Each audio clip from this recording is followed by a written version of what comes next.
With the success of Bastion, Supergiant Games decided to incorporate some similar designs with the creation of Transistor. Their use of an isometric view, a focus on narrative and music, and action combat routes can all be seen in this spiritual successor. Again, similar to Bastion, the backdrops are wonderfully crafted and look as if they are painted right onto the screen. The city consists of skyscrapers made of steel and glass, which are offset by the occasional theater and fountain. This disconnect between beauty and functionality is a theme that permeates throughout the game. The game starts with the attempted assassination of a singer named Red. Hey, Red. At the last second, an unnamed man steps in the way to take the blow. In the blink of an eye, he is left lying on the ground with a giant sword, the Transistor, embedded in his chest. The Transistor had taken Red's voice and the life of the unnamed man. As Red picks up the sword, she hears the man speaking to her through it.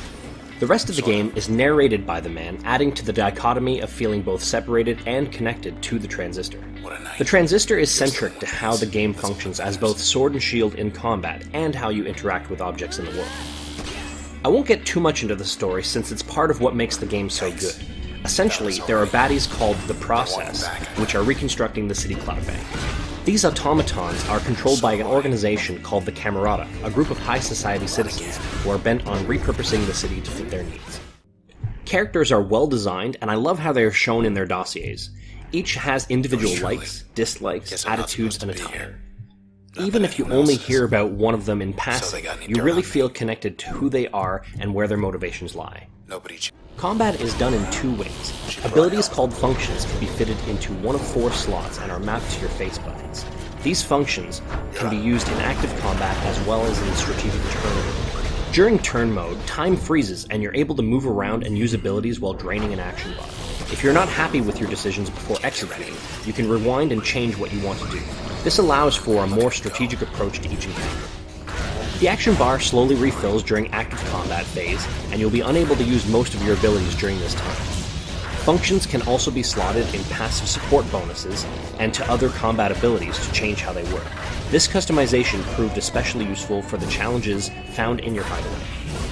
And now we get to the good stuff. Music makes this game, not only thematically, since after all, you are a singer, but also as a driver of the emotion in the game. Each score suits its situation and has an impact on adding to the feelings in that moment. There are tracks that are sad and somber, panicked action, and even a soft, relaxing one while you take the back doors to your hideaway. Voice acting is also well done, and the actors really bring the characters to life, especially the narrator. A single playthrough is not terribly long, but there is an included recursion mode, which is essentially a New Game Plus, keeping all your collected abilities. You're even able to obtain them a second time, which makes for some very interesting combinations. Challenges, as I mentioned earlier, become available as you play through the game, which pit you against predetermined enemies and objectives. These challenges require quick thinking and strategy, as the game also limits which abilities you have available. In summary, Transistor is a fantastic game, and I'm going to give it a 9 out of 10. It appealed to me both visually and musically, and I found myself playing the game start to finish, even recursion mode, without putting it down. At its budget price, I can recommend it to anybody who likes a good story and is willing to get emotionally attached. As for Supergiant Games, they have won a place in my heart with 2 back-to-back critically acclaimed games in Bastion and Transistor, and I'll be looking forward to the next game with their moniker.